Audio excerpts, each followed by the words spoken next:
من تشاء بيده الخير وهو على كل شيء قدير والصلاة والسلام على سيدنا أشرف الأنبياء والمرسلين سيد الأبرار ونخبة الأخيار زين الرسالة والنبوة ينبوع الحكمة والفتوة نبي الأنبياء وصفي الأصفياء الذي بنوره استضاءت الأنوار واستنارت الشموس والأقمار وبظهوره تجلت الأسرار الذي في السماء اسمه أحمد وفي الأرض أبي القاسم محمد اللهم صل على محمد وآل محمد وعلى علي ابن عمه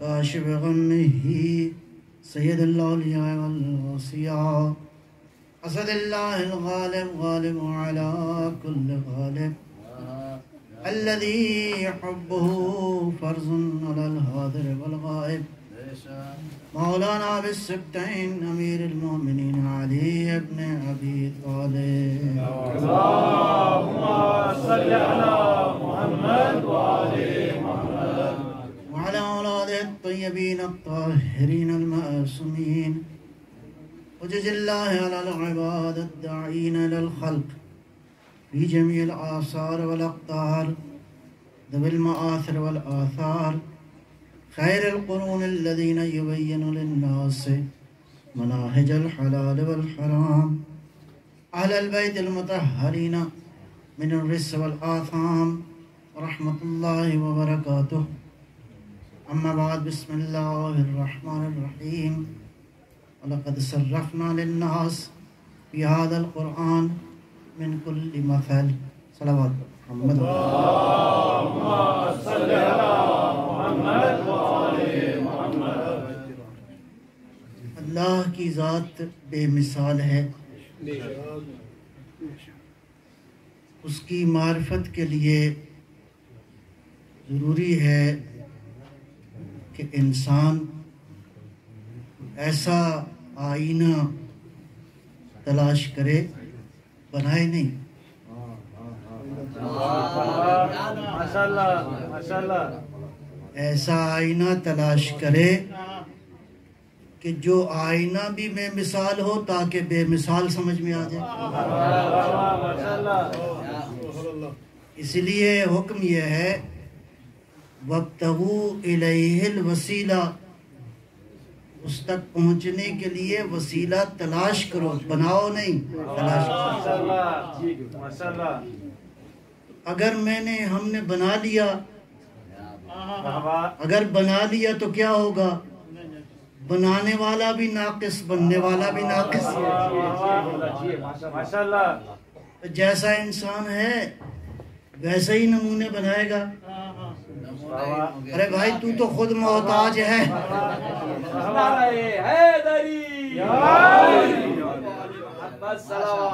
اللهم صل على محمد وآل محمد۔ تو اس غفلت کی وجہ سے، اس کو کیا کہا جائے، جہالت کی وجہ سے، نافہمی کی وجہ سے انسان اس بے مثال کو سمجھنے کے لیے اپنے ہاتھوں سے نمونے بناتا رہا۔ آج بھی اگر آپ دنیا میں دیکھیں تو اگر تھوڑا سا شروع سے شروع کریں تو یہ مشکلات رہی ہیں انبیاء علیہ السلام کے لیے۔ تو نبی خاتم صلی اللہ علیہ وآلہ وسلم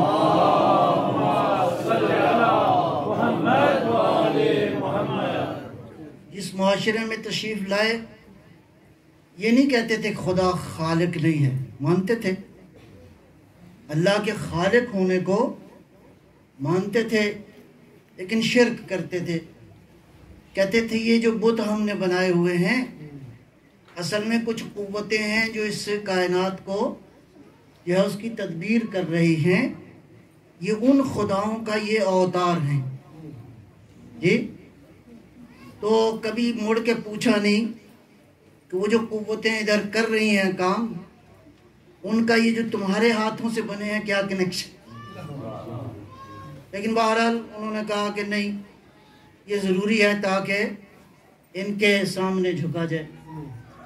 معاملہ چلتا رہا۔ آج بھی اگر آپ دیکھیں تو جین مت ایک مذہب ہے، ان کے مندروں میں مہابیر سوامی کے جو ہے وہ بت پڑے ہیں ان کے اپنے عقیدے کے حساب سے۔ آریہ سماج کے ہندوؤں کو دیکھیں تو سری کرشن جی مہاراج کا اس میں پڑا ہے بت، یا رام چندر جی کے بت پڑے ہیں، اور ان کا عقیدہ یہ ہے جو لکھا ہے اس میں بھگت گیتا میں کہ سری کرشن جی مہاراج کہتے ہیں کہ دنیا والوں کو پتہ ہی نہیں ہے، ساری کائنات تو میں نے بنائی ہے۔ وہ جو ہے آپ کی صلوات بر محمد و آل محمد۔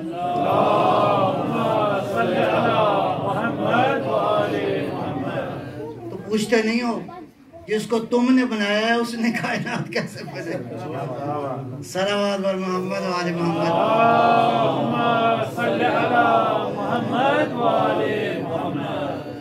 اسی طرح مہاتما بدھ مت کا جو مذہب ہے، انہوں نے مندروں میں مہاتما بدھ کا جو ہے وہ بت بنائے ہوئے ہیں، اور اسی کے ساتھ وہ جو ہے اس کائنات کے ساتھ ان کا کنیکشن ان کے خیال میں ہے۔ پھر ایک مرحلہ اگر ہم دیکھتے ہیں تو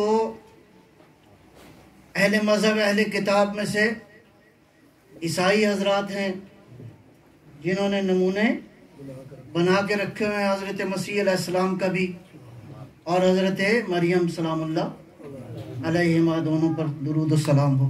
ایک صلوات پڑھیے گا۔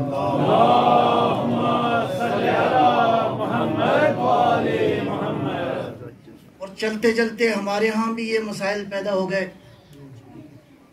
علی کے فضائل و کمالات کو دیکھ کے انہوں نے ڈائریکٹ ہی کہہ دیا علی اللہ ہے۔ ارے بھائی، علی کسی کے حضور جھکتے تھے؟ نماز پڑھتے تھے مولا علی؟ صلوات بر محمد و آل محمد۔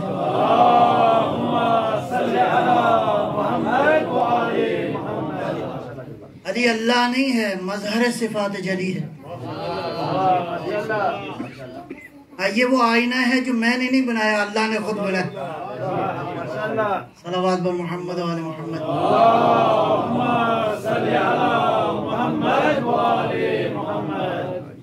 تو یہ مشکل رہی ہے کہ اس بے مثال کو سمجھنے کے لیے ہم نے وہ نمونے بنائے جو اور تو اور میں بھی خود کو ان کو سمجھنے سے قاصر ہوں۔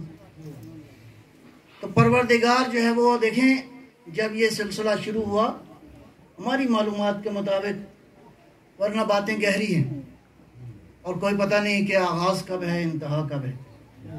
جی ہماری اطلاع یہ ہے کہ حضرت آدم علیہ السلام جن کی ہم اولاد ہیں، میکسیمم اگر آپ بڑا بھی کوئی نکال کے لائیں کہیں سے معلومات، تو 10,000 سال سے زیادہ کا آپ کے پاس کوئی معلومات نہیں ہے۔ ویسے تو 6,000 سے آن ورڈ ہے میکسیمم آپ کے پاس ہے۔ یہ جو انسان جو ہم لوگ رہ رہے ہیں، تو جناب آدم علیہ السلام تقریباً 6,000، چلو 10,000 سال پہلے۔ اچھا، اگر یہ 10,000 سال کا حساب لگایا جائے تو اب کیلکولیشن میں مختلف طرح سے بیان کیا گیا ہے۔ فرماتے ہیں دنیا کا 10,000 سال اور وہاں کا 1 دن ہے، تو اس کا مطلب ہے ہمیں آئے ہوئے کوئی 1 ہفتہ ابھی نہیں ہوا۔ صلوات بر محمد۔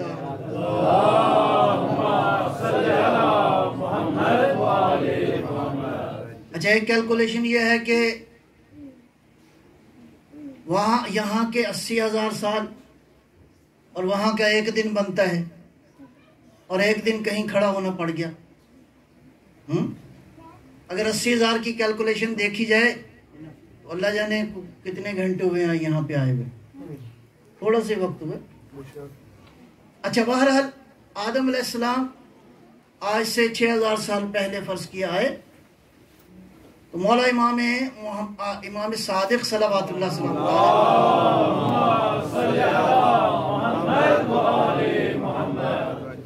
نے ایک دن پوچھا اپنے ہونہار شاگرد جناب جابر بن حیان سے، جابر یہ بتاؤ کہ جب ہم سب لوگ چلے جائیں گے اس دنیا میں تو یہاں کیا ہوگا؟ کہا مولا فنش ایوری تھنگ، ختم ہو جائے گی ہر چیز۔ امام مسکرائے، فرمایا نہیں ایسا نہیں ہوگا۔ اللہ اکبر، ایسا نہیں ہوگا۔ آپ کے لیے بھی نئی خبر ہے نا، میں پرانی خبر نہیں دے رہا، نئی خبر دے رہا ہوں آپ کو۔ صلوات بر محمد وعلی محمد۔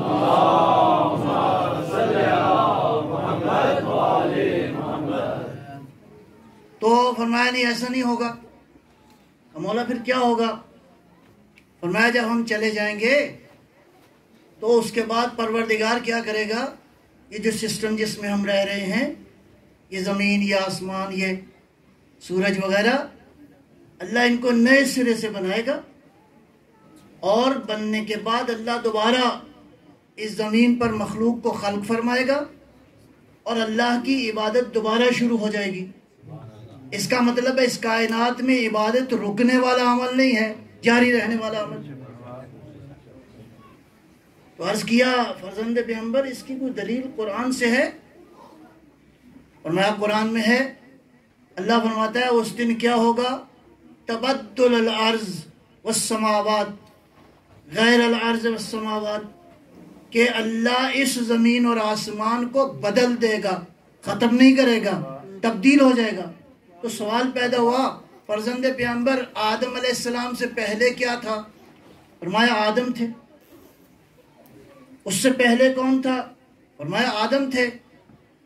اچھا اس سے پہلے کیا تھا؟ فرمایا آدم تھے۔ خلاصہ کروں حدیث میں مولا نے فرمایا 25,000 آدم گزر چکے ہیں۔ صلوات بر محمد وعلی محمد۔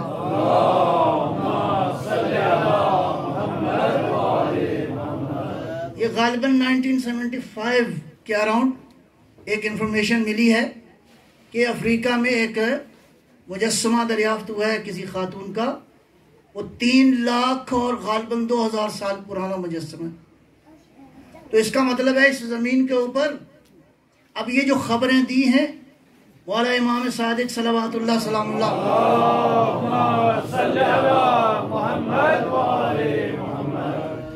یہ امام نے ظاہری طور پہ دنیا کا جیالوجی کا علم پڑھے بغیر دی ہیں خبریں، امام نے تحقیق کیے بغیر دی ہیں خبریں۔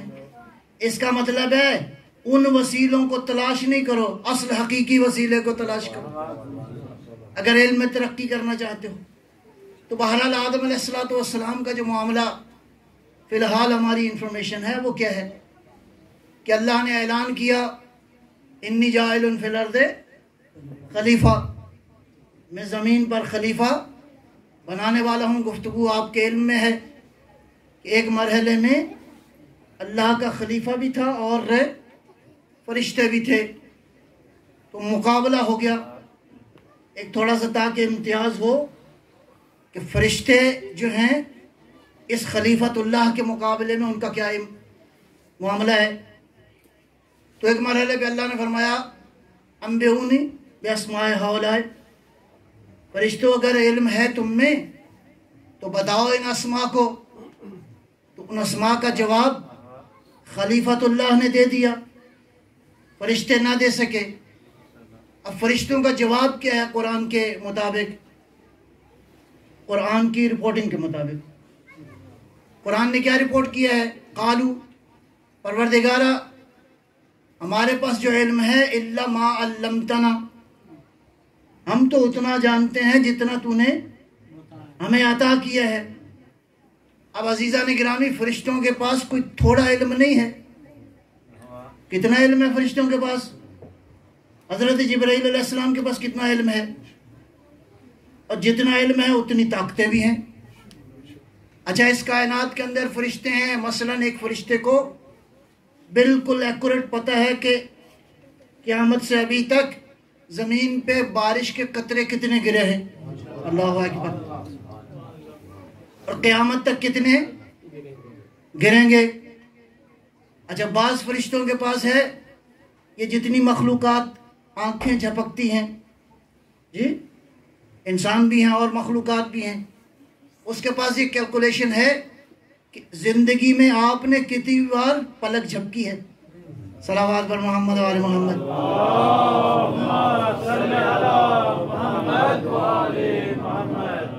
یہ فرشتوں کے پاس سارا علم موجود ہے. اور حضرت جبرائیل علیہ السلام ان سارے فرشتوں کے کیا ہیں؟ اللہ اکبر، سردار ہیں. کہتے ہیں نا 4 بڑے مقرب جو فرشتے ہیں ان میں جناب میکائیل بھی ہیں جن کے ذمے ہے یہ سسٹم جو روزی کا کھانا کھلانے کا، تو وہ ان کے ذمے ہے. بہرحال کائنات کے اندر یہ فرشتے موجود ہیں. اب فرشتوں نے کیا جواب دیا؟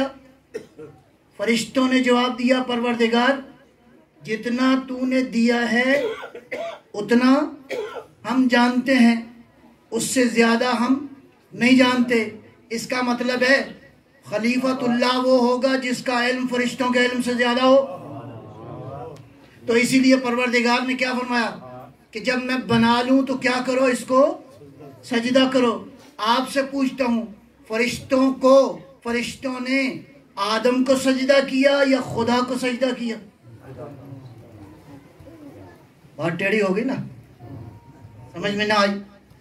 اللہ نے حکم دیا فَقَعُوا لَهُ ساجدین، بس کیا کرنا، اس کو آدم کو تم نے سجدہ کرنا ہے. اب معاملے کو ذرا حل کرنا ہے. اللہ نے پہلا ہی حکم دیا تو کیا شرک کا حکم دیا؟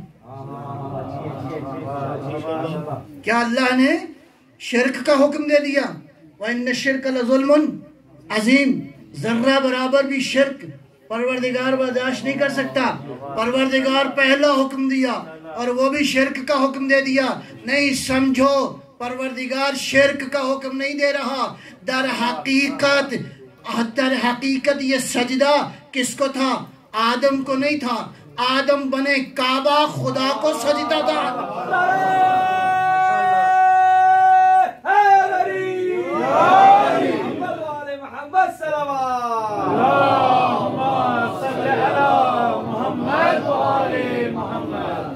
تو فرشتوں کے مقابلے میں خلیفۃ اللہ کا مقام بالاتر ہے.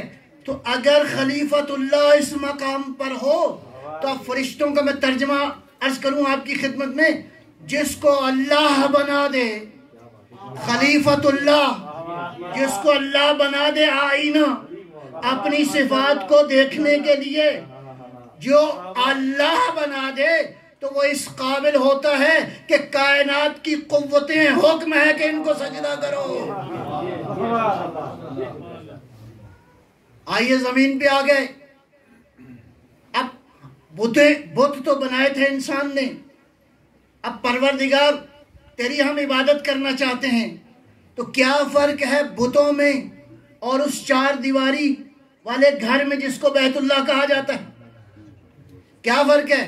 بہت سارے فرق ہیں. اس میں ایک مسئلہ یہ ہے کہ یہ جو گھر ہے جس کو نسبت دی گئی ہے کہ یہ اللہ کا گھر ہے، یہ 2 جہتیں بہت قابل غور ہیں. اللہ وَلِلَّهِ الْمَشْرِقُ وَالْمَغْرِبِ، یہ مشرق و مغرب اسی کے ہیں. فَأَيْنَمَا تُوَلُّوا فَثَمَّ وَجْهُ اللَّهِ، اس کائنات میں جہاں دیکھو گے وجہ اللہ نظر آئے گا، پروردگار نظر آئے گا. پروردگارہ تو پس عبادت کیسے کریں؟ فرمایا کہ ہم تمہیں بتائیں گے کہ سجدہ کیسے کرنا ہے، عبادت کیسے کرنی ہے. تم سوچو گے تو تم تو ہو ہی اس قابل کہ تمہیں ہدایت کی ضرورت ہے، محتاج ہو تم. پس یہ جو روزانہ دعائیں کرتے ہو ایاک نعبد و ایاک نستعین، یہاں 2 مسئلے ہیں، 2 دعائیں ہیں. ہم فقط تیری عبادت کرتے ہیں، ہم فقط تیری عبادت کرتے ہیں. اللہ نے کہا میری عبادت کا ذریعہ کعبہ ہے، ایاک نستعین، اور فقط تجھ ہی سے مدد چاہتے ہیں. میری نصرت کا ذریعہ ہے علی ابن ابی طالب.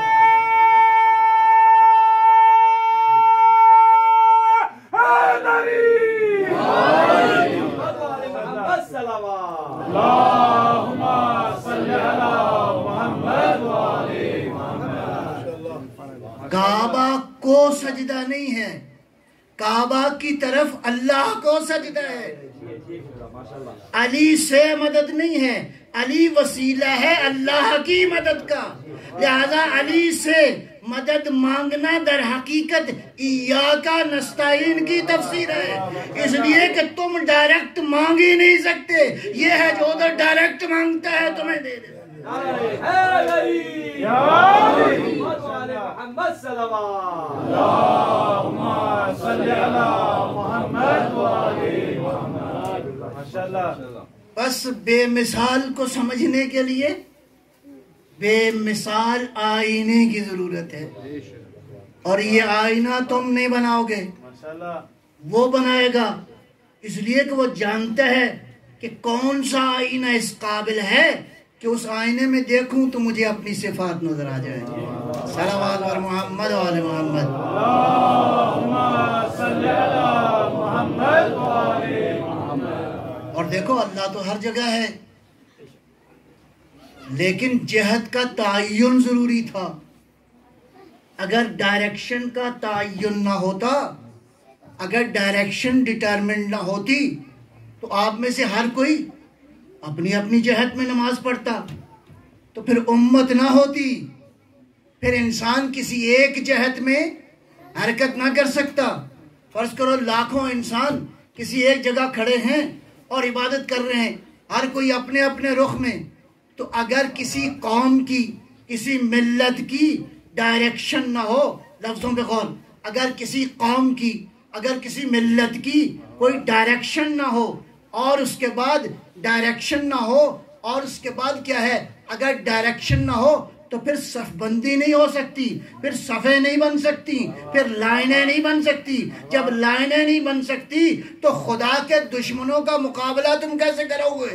لہذا ضروری ہے کسی قوم کو قوم بننے کے لیے، امت بننے کے لیے ان کی ڈائریکشن بھی ایک ہو تاکہ ان کی صفیں بھی بن سکیں، خود بھی متحد ہوں تاکہ توحید کی حقیقت ان کو سمجھ میں آ سکے۔ محمد وآل محمد۔ اللہم صلی علی محمد وآل محمد۔ کیوس ہے اگر کوئی ڈائریکشن متعین نہ ہو، اگر کوئی جہت متعین نہ ہو، اگر کوئی ٹارگٹ نہ ہو انسان کے سامنے بلکہ ملتوں کے سامنے، لہذا وحدت کا مرکز کون ہے؟ بیت اللہ۔ اور حقیقت تو یہ ہے کہ ایاک نعبد و ایاک نستعین، دونوں وسیلے اللہ نے ایک ہی جگہ اکٹھے کر دیے۔ کسیرا میسر نشد این سعادت بے کعبہ ولادت بے مسجد شہادت، جو کعبہ میں جس کی ولادت ہوئی، لہذا بندگی کے اس تصور کو سمجھنے کی کوشش کرو۔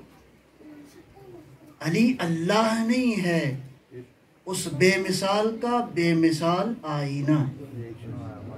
محمد آل محمد، صلوات بر محمد۔ اللہم صلی علی محمد وآل محمد۔ کامل آئینہ ہے اللہ کے اوصاف کا، لہذا ان میں دونوں صفات پائی جاتی ہیں، ایک طرف مخلوق بھی ہیں، ایک طرف آئینہ بھی، اور اس نے ایسے بے مثال نمونے یوم خلق فرمائے۔ اب ایک نمونے کا انتظار ہے، سورہ ہود میں ہے نا، بقیت اللہ خیر لکم، بقیت اللہ تمہارے لیے بہترین ہے، the best۔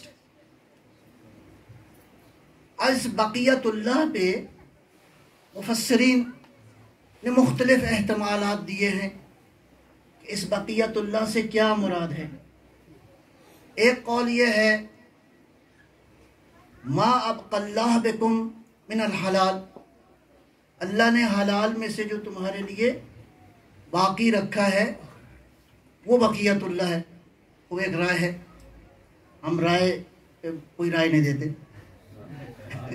بہرحال رائے ہے مفسرین کی۔ ایک رائے یہ ہے، ایک رائے یہ ہے کہ رزق اللہ خیر لکم، اللہ نے جو رزق دیا ہے وہ تمہارے لیے دی بیسٹ ہے، یہ بھی ایک رائے ہے۔ ایک رائے ہے طاعت اللہ خیر لکم، اللہ کی اطاعت تمہارے لیے بہترین ہے، دی بیسٹ۔ ایک اور قول بھی ہے، متوجہ ہیں نا آپ لوگ؟ محمد و آل محمد صلوات، اللہم صلی علی محمد و آل محمد۔ تو ایک قول ہے حظکم من اللہ خیر لکم، اللہ نے جو تمہارا حصہ اس دنیا میں رکھا ہے، ہر ایک کے لیے ایک خاص حصہ رکھا ہے نا، اور اس کو ٹھکراؤ نہیں، وہ اللہ کی طرف سے تمہارے لیے بہترین ہے۔ جو حصہ تمہارے حصے کا ہے، ادھر ادھر ہاتھ نہیں مارو، اپنا حصہ یہاں سے لے لو۔ صلوات بر محمد و آل محمد۔ اللہم صلی علی محمد و آل محمد۔ اچھا ایک قول اور بھی ہے، رحمت اللہ خیر لکم، اللہ کی رحمت تمہارے لیے بہترین ہے۔ ایک قول اور بھی ہے، وصیت اللہ خیر لکم، اللہ کی وصیت تمہارے لیے بہترین ہے۔ ایک قول اور بھی ہے، وہ یہ ہے کہ ثواب اللہ خیر لکم فی الآخرہ، وہ جو آخرت میں تمہیں ثواب ملے گا دی بیسٹ ہے۔ ایک قول اور بھی ہے، یہ ایک صلوات محمد صلی اللہ علیہ وسلم۔ ایک قول اور بھی ہے، مراقبت اللہ خیر لکم، یہ بالکل کنسنٹریٹ کرنا، مراقب رہنا معاملات کے اوپر، اللہ کی معرفت کو حاصل کرنے کے لیے مراقبت اللہ خیر لکم۔ یہ مختلف عالم اسلام کے مفسرین نے اس بقیت اللہ پر جو ہے وہ کمنٹس کرتے ہوئے اپنی رائے دی ہے۔ اب جب یہ سارے آپ مصادیق سن رہے ہیں کہ ثواب جو ہے وہ خیر لکم ہے، اطاعت خیر لکم ہے، وصیت اللہ خیر لکم ہے، رزق اللہ خیر لکم ہے، حظکم من اللہ تعالی خیر لکم ہے، اب دل تو کرتا ہے کہ سارے کے سارے خیر لکم آپ کے پاس آ جائیں، کسی ایک پہ جو ہے وہ دل راضی نہیں ہے، تو کوئی ایسا مرحلہ ہو کہ یہ ساری چیزیں آپ کو کسی ایک جگہ مل جائیں، کسی ایک جگہ مل جائیں، تو میں تمہیں پتہ بتاتا ہوں یہ ساری کی ساری چیزیں کسی ایک جگہ مل سکتی ہیں۔ جب مہدی آئیں گے تو اعلان کریں گے، اپنا تعارف کروائیں گے، انا بقیت اللہ خیر لکم، مہدی کے آنے کے بعد یہ ساری چیزیں تمہیں ایک مہدی سے مل جائیں گی، اللہ کی اطاعت بھی میسر آ جائے گی، رزق الہی بھی میسر آ جائے گا، ثواب بھی میسر آ جائے گا، تمام نعمتوں کو چاہتے ہو تو اس بقیت اللہ کے پیچھے چلے جائے۔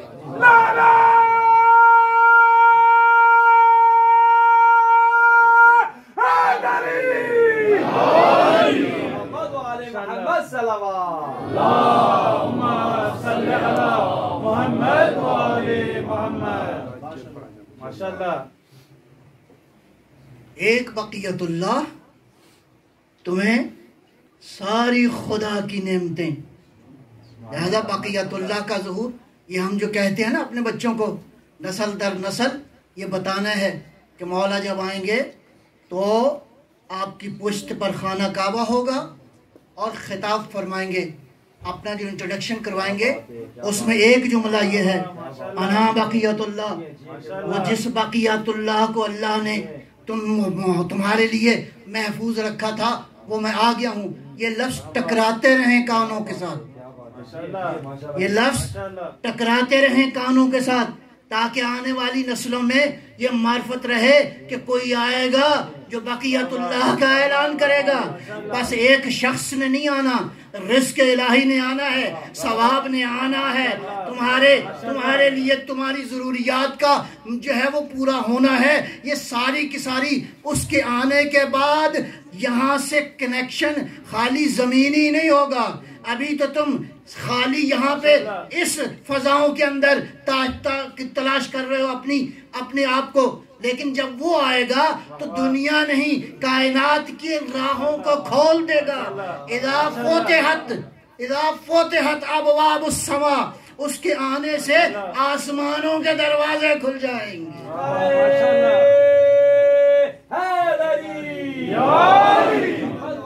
محمد صلوات اللہم صلی علی محمد وآل محمد. سورہ نبا اما یتساءلون عن النبأ العظیم. یہ پوچھتے ہیں ایک دوسرے سے کہ نبأ عظیم کیا ہے، عظیم خبر. یہاں بھی میں احترام سے پیش کر رہا ہوں، رائے ہے علماء نے، مفسرین نے لکھی ہے.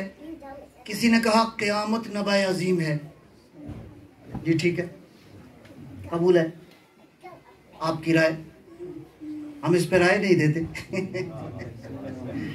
آپ کی رائے ہے، ٹھیک ہے. بعض نے کہا کہ یہ خبر عظیم جو ہے یہ اللہ کی توحید ہے، لا الہ الا اللہ. کوئی شک نہیں ہے اس میں، بڑی خبر ہے.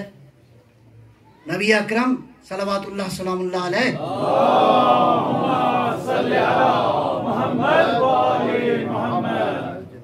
کی نبوت جو ہے وہ خبر عظیم ہے. خیلی خوب، بہت اچھے، اس میں کوئی شک نہیں ہے، وہ نبأ عظیم ہے. اچھا، اور بھی احتمالات ہیں. دین خود نبأ عظیم ہے، لیکن جب قرآن پہ آپ غور کریں، قرآن کی ان آیتوں کے اوپر، تو یہ جتنے جواب لکھے گئے ہیں یہاں لگتا ہے کہ بات کچھ اور ہے. اما یتساءلون عن النبأ العظیم الذی هم فیہ مختلفون. یہ ایک دوسرے سے پوچھتے ہیں یہ عظیم خبر کیا ہے، اور اس عظیم خبر میں اختلاف رکھتے ہیں. اب اگر یہ اختلاف رکھتے ہیں تو اس کا مطلب ہے کہ لا الہ الا اللہ میں تو کوئی اختلاف نہیں ہے، قیامت میں تو کوئی اختلاف نہیں ہے، قرآن میں تو کوئی اختلاف نہیں ہے، سرکار دو عالم کی نبوت میں تو کوئی اختلاف نہیں ہے. کوئی ایسی خبر ہے جس کے بارے میں اختلاف ہے، اور پوچھتے ہیں سمجھ نہیں آ رہی کہ یہ خبر کیسی ہے. کسی ایک جنگ کے اندر ایک شخص جو ہے اسی سورہ مبارکہ کی تلاوت کر رہا تھا. بسم اللہ الرحمن الرحیم. اما یتساءلون عن النبأ العظیم الذی هم فیہ مختلفون کلا سیعلمون ثم کلا سیعلمون. علی ابن ابی طالب کی نظر پڑی، فرمایا ادھر آؤ. مولا کی نظر پڑی، فرمایا ادھر آؤ. جی مولا، یہ جو پڑھ رہے ہو تمہیں پتہ ہے کہ کیا پڑھ رہے ہو؟ نہیں جی مجھے تو نہیں پتا، میں تو ثواب کے لیے پڑھ رہا ہوں. صلوات بر محمد وآل محمد.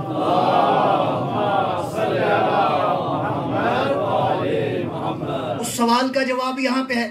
فرمایا دیکھو، واللہ خدا کی قسم، وہ نبأ عظیم جس میں تم اختلاف کرتے ہو میں علی ابن ابی طالب ہوں.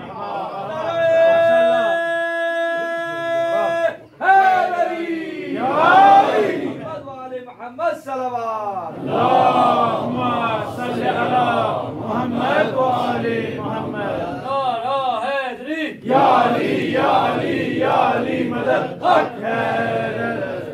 وہ نبأ عظیم جس میں تم اختلاف کرتے ہو وہ میں ہوں. کلا سیعلمون، اور یقیناً جان لو گے، ان قریب جان لو گے. ثم کلا سیعلمون، قرآن تکرار کر رہا ہے، یقیناً جان لو گے. ادھر نہیں تو کم از کم ادھر جان لو گے. مضامین چلتے ہوئے قرآن کریم اسی سورہ مبارکہ کے آخری کے 2-3 پیراگراف، ایک پیراگراف اگر آپ دیکھیں تو کیا اعلان کر رہا ہے؟ رب السماوات والارض وما بینہم الرحمن لا یملکون منہ خطابا. وہ اللہ جو ساری کائنات کا رب ہے، زمین و آسمان کا رب ہے، اس کے مابین جو کچھ ہے اس کا رب ہے. ایک دن ایسا آئے گا کہ کوئی بھی خطاب نہیں کر سکے گا، کوئی بھی بول نہیں سکے گا. ہر ایک سے قوت گویائی چھین لی جائے گی، بولنے کی طاقت کسی میں نہیں ہوگی. یوم یقوم، اس دن کیا ہوگا؟ اس دن کیا ہوگا؟ ملائکہ اور روح صف باندھے کھڑے ہوں گے، اور کوئی بھی ان میں سے لا یتکلمون منہ احدا، کوئی بھی بولے گا نہیں. بس مجھے ان آیتوں کا مفہوم یوں کہنے دیجئے، ایک دن ایسا آنا ہے، ایک دن ایسا آنا ہے ساری کائنات میں سناٹا ہوگا، ساری کائنات خاموش ہوگی، اس لیے کہ سامنے کون ہے؟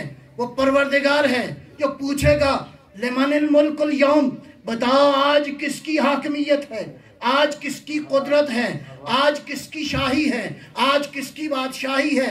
کسی کی جرأت نہیں ہوگی. ملائکہ مقربین بھی نہیں بول سکیں گے.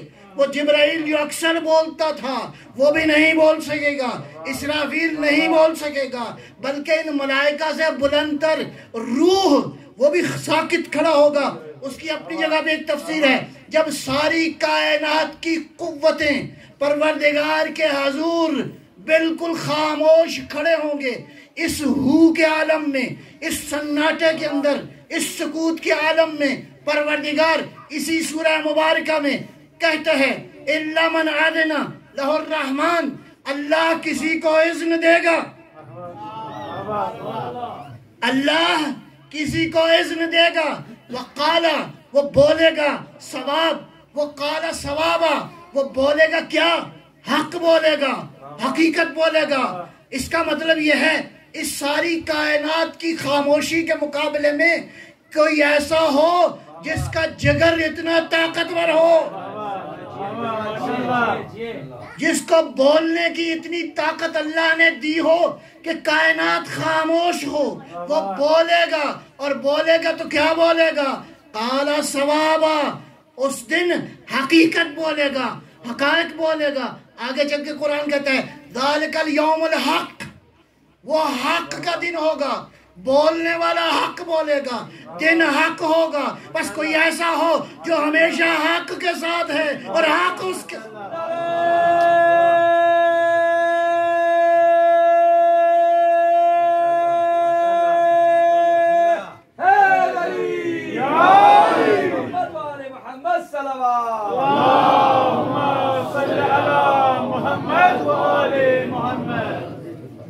بات تھوڑی سی اور آگے چلتی ہے. وَيَقُولُ الْكَافِرُ، اس دن کافر یہ کہے گا جب وہ حق بول رہا ہوگا جس کو اللہ اذن دے گا. مولا امام صادق صلوات اللہ سلام اللہ علیہ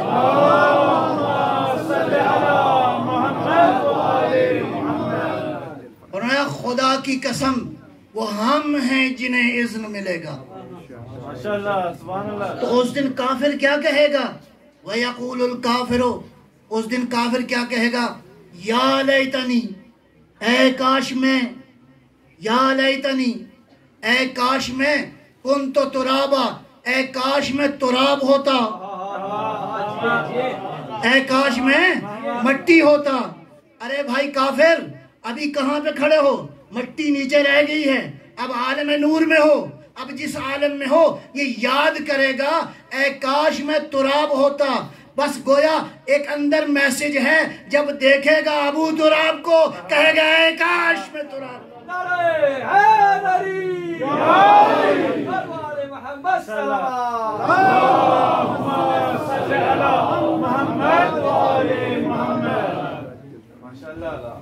لہذا ان وسیلوں کو تلاش کرو، وہ وسیلہ تلاش کرو جو تمہیں کہاں تک لے جائے. وَابْتَغُوا إِلَيْهِ الْوَسِيلَةَ، جو تمہیں ہو تک لے جائے. اللہ اکبر، جو تمہیں کہاں تک لے جائے؟ الیہ، اللہ نہیں کہا، اللہ نہیں کہا. اللہ اس کا اسم ذات ہے، لفظ اللہ اس کا اسم ذات ہے.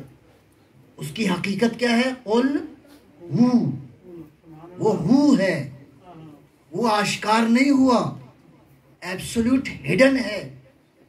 اگر کسی دن آشکار ہو گیا تو پھر وہی ہوگا، کوئی اور آشکار نہیں ہوگا، اس کے مقابلے میں کوئی اور آشکار نہیں ہوگا. وابتغوا الیہ، اس کی طرف جانے کے لیے، اس ہو کی طرف جانے کے لیے کیا کرو؟ وسیلہ تلاش کرو. پس ہو تک جانے کے لیے تم وسیلہ بناؤ گے تو کہیں نہیں پہنچو گے. پس وسیلہ ہم نے بنا دیا ہے، ہو تک جانے کا وسیلہ تلاش کرو. پس وہی ہو تک جانے کا وسیلہ بن سکتا ہے کہ جو وہاں تک گیا ہو کہ جہاں قرآن یہ کہے کہ درمیان میں کتنا فاصلہ تھا، قاب قوسین نہیں، اتنا نہیں، او ادنا، بلکہ اس سے بھی کمتر تھا۔ گویا جہاں تک یہ وجود جا سکتا تھا وہاں تک پہنچا ہے، اس سے آگے تو کوئی بھی نہیں جا سکتا، وہ خود ہے۔ اور اس رات پیغمبر نے پوچھا، اے پروردگار، یہ جس لہجے میں تو گفتگو کر رہا ہے،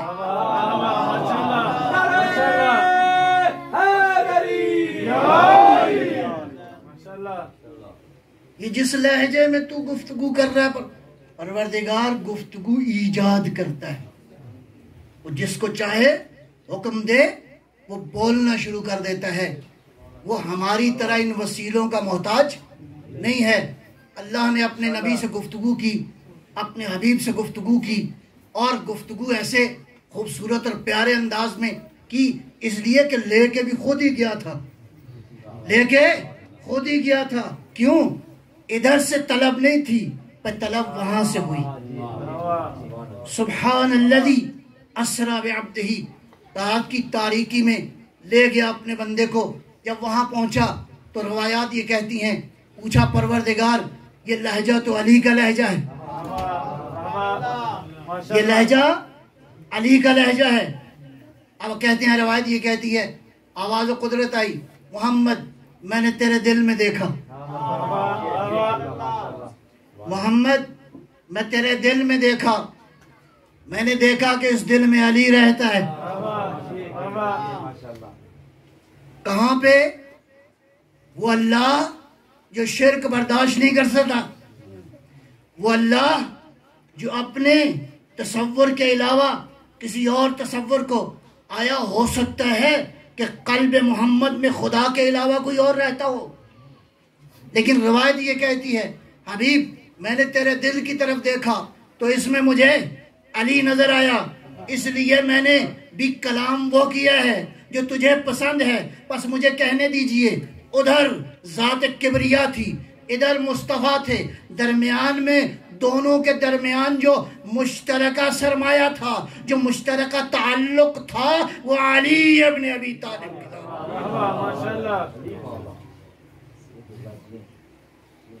لہذا اگر یہ ذکر آ جائے تو یہ معنی نہیں ہے۔ بس ایک بات کہہ کے میں اپنی گفتگو کو سمیٹوں گا۔ واقعہ معروف ہے، خالی صرف توجہ کی ضرورت ہے۔ پیغمبر اکرم مسجد نبوی میں نماز پڑھ رہے ہیں، مسلمان پیچھے نماز کی اقتدا کر رہے ہیں۔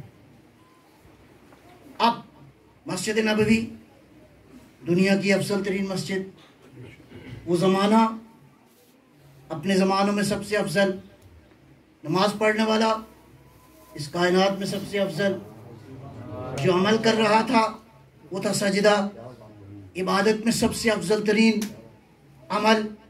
اب پیغمبر اکرم، میری اور آپ کی نماز میں تو فرق ہے نا، میری اور آپ کی نماز اور ہے، پیغمبر کی نماز اور ہے۔ پیغمبر نے فرمایا نا، الصلاۃ معراج المومن، نماز مومن کی معراج ہے، تو جس کی وجہ سے مومن مومن ہے وہ ہے پیغمبر اکرم۔ اب مومن کی نماز اگر معراج ہے تو پیغمبر کی نماز معراج ہوگی۔ اس نماز کا معنی یہ ہے کہ درمیان میں کوئی واسطہ نہیں ہے، درمیان میں کوئی تعلق نہیں ہے۔ کائنات کا حبیب، اللہ کا حبیب کیا کہہ رہا ہے؟ پروردگار کی تسبیح سن رہا ہے، پروردگار محو سماعت ہے، خوش ہو رہا ہے دیکھ کے۔ میں اپنی سمجھ کے لیے یہ لفظ استعمال کر رہا ہوں، پروردگار لذت اور سرور کے عالم میں ہے کہ میرا حبیب کیسے میرا ذکر کر رہا ہے، حبیب ذکر کر رہا ہے، اللہ سن رہا ہے۔ درمیان میں کوئی ہے؟ کوئی نہیں ہے۔ کیوں؟ شب معراج درمیان میں کوئی تھا ہی نہیں۔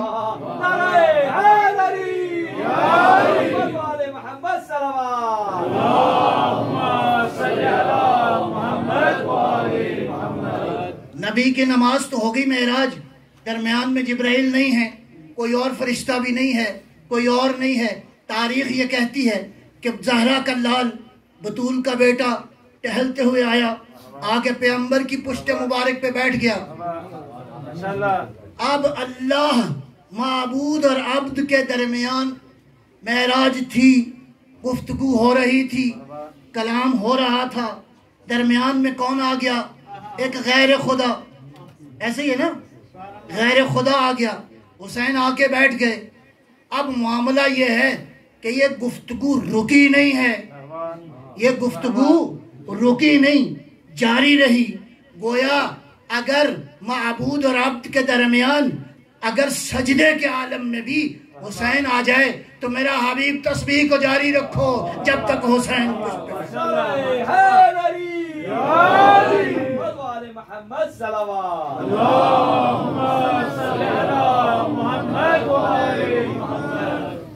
ایک صلوات پڑھتے ہوئے تھوڑا سا آگے تشریف لے آئیے گا۔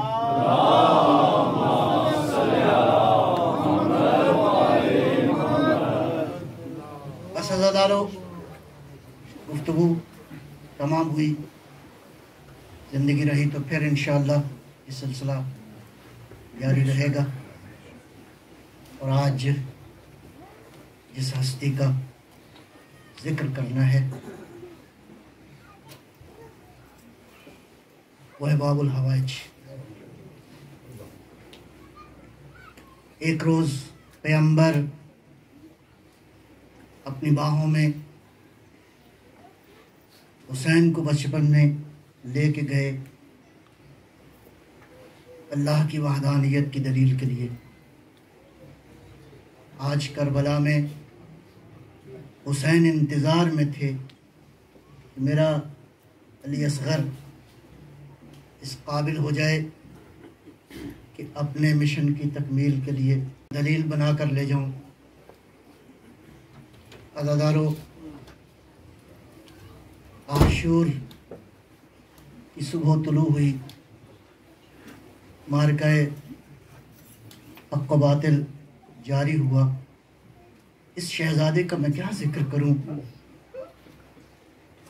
کربلا میں 3 دن کی بھوک اور پیاس تھی، وہ اس ششماہے کے لیے بھی تھی۔ علماء یہ کہتے ہیں کہ حسین نے جس کی پیاس پہ زیادہ اعتماد تھا اس کو بعد میں میدان جنگ میں اذن دیا ہے۔ پہلے اصحاب گئے، ایک ایک کر کے بنی ہاشم گئے، ہاتھ باندھ کے پوچھوں گا مولا علی اصغر کی پیاس پہ اتنا اعتماد تھا؟ عزیزارو، منظر یہ ہے، تاریخ نے لکھا ہے، کسی مورخ نے یہ نہیں لکھا کہ ان 3 دن کی بھوک اور پیاس میں بھی علی اصغر کے رونے کی آواز کسی نے نہیں سنی۔ بس قریب سے جاتے تھے تو یہ بچہ آنکھیں کھول کے ایک بڑے تعجب کے ساتھ دیکھتا تھا۔ اللہ اکبر! ادھر وہ وقت آ گیا کہ حسین نے استغاثہ بلند کیا، حل من ناصر ینصرنا، حل من مغیث یغیثنا، کوئی ہے جو ہماری مدد کو آئے، کوئی ہے جو ہماری فریاد کو سنے۔ عزادارو، تیسرا استغاثہ بلند کرنا تھا کہ زمین کربلا ایک دفعہ ہلی۔ یہ استغاثہ کیا تھا؟ حل من داب یذب عن حرم رسول اللہ، کوئی ہے جو زینب کے پردے کا خیال کرے، کوئی ہے جو خاندان رسالت کا دفاع کرے۔ یہ آواز سننی تھی کہ بچہ جو گہوارے سے زمین پہ گرا، زینب کبریٰ نے آواز دی، بھیا لوٹ کے آؤ، استغاثہ نہ دو۔ علی اصغر نے اپنے آپ کو زمین پہ گرا۔ عزادارو، آئے حسین خیمے میں، بہن سے کہا یہ بیٹے کو مجھے دو، میں اس سے آخری وداع کر لوں۔ حسین وداع کرنے کے لیے چلے میدان کربلا میں، جا کے ایک جملہ کہا، یا قوم قد قتلتم اہل بیتی و شیعتی، تم نے میرے سارے مار دیے ہیں، تم نے میرے علی اکبر کو مار دیا، تم نے میرے قاسم کو قتل کر دیا۔ تم نے میرے عباس کو مار دیا، یہ بچہ بچا ہے، بس پانی پلا دو۔ یتلذذ شن من غیر ذنب، اس لفظ کو سنیے گا حسین نے کیا استعمال کیا ہے۔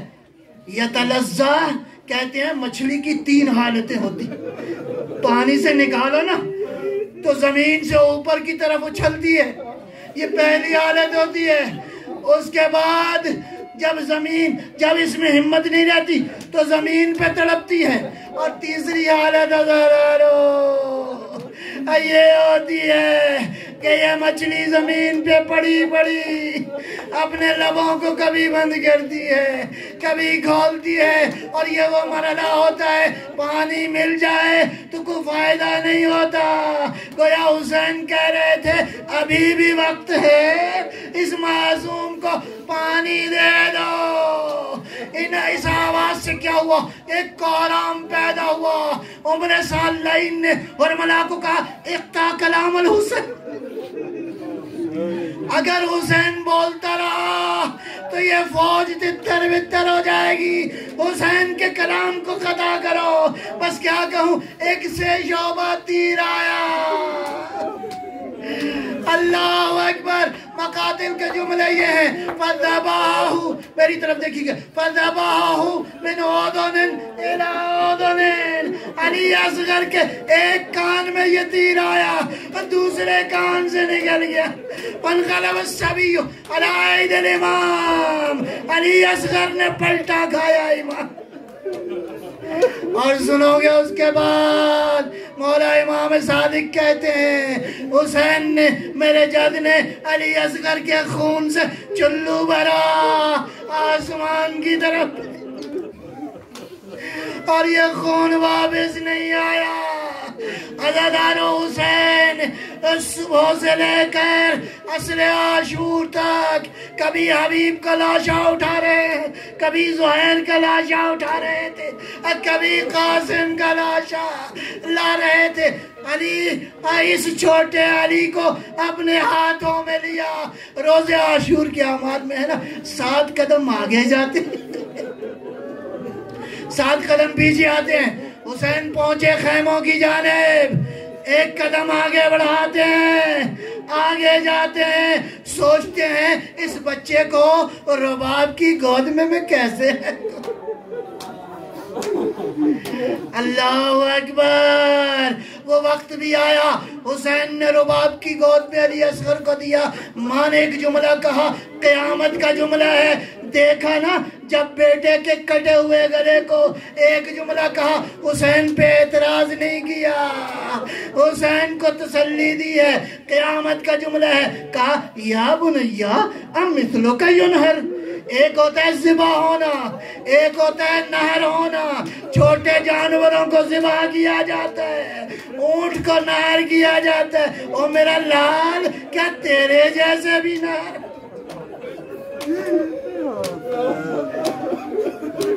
اے اللہ، قیامت تھی۔ روایات مختلف طرح کی ہیں، میں جمع کر رہا ہوں۔ غالباً حسین نے دوبارہ علی اصغر کو اپنی گود میں لیا۔ اب اس لاشے کو حسین نے گنج شہیدہ میں نہیں رکھا، آئے میدان میں آسمان کی طرف نگاہ کی، پروردگارا میرا یہ بچہ سالے کی اونٹنی سے بھی کم ہے۔ آواز قدرت آئی، یا حسین دعاہو مرجن للہ فی الجنہ۔ حسین حسین حسین، گویا پروردگار نے کیا کہا، حسین گلہ نہ کرو، اس بچے کو رکھ دو، ہم خود اس کی جنت میں پرورش کریں۔ اگلا منظر سنو گے، حسین نے ایک ننھی سی قبر کھودی، حسین نے ننھی سی قبر کھودی، کھودنے کے بعد علی اصغر کو دفن کر دیا۔ بعض علماء کہتے ہیں شاید حسین چاہتے تھے امت کے اس گناہ پہ پردہ ڈال دے۔ ہمارے کریم حسین ننھی سی قبر کھود کر علی اصغر کو گاڑ کر شبیر اٹھ کھڑے ہوئے، دامن کو جھاڑ کر۔ اس کے بعد اگلا مرحلہ، بس آخری جملے میں عرض کر رہا ہوں مصاحب کے، حسین جب علی اصغر کو گاڑ کے واپس آ گئے، لیکن میں کیا عرض کروں مولا آپ نے تو دفن کر دیا، یہ شہید ایسا ہے جو 2 بار 11 محرم آئی، ایک سر کم تھا، نیزوں کی انیاں تھی، سرزمین کربلا تھی، ایک نیزے کی انی میں علی اصغر کا جسد تھا۔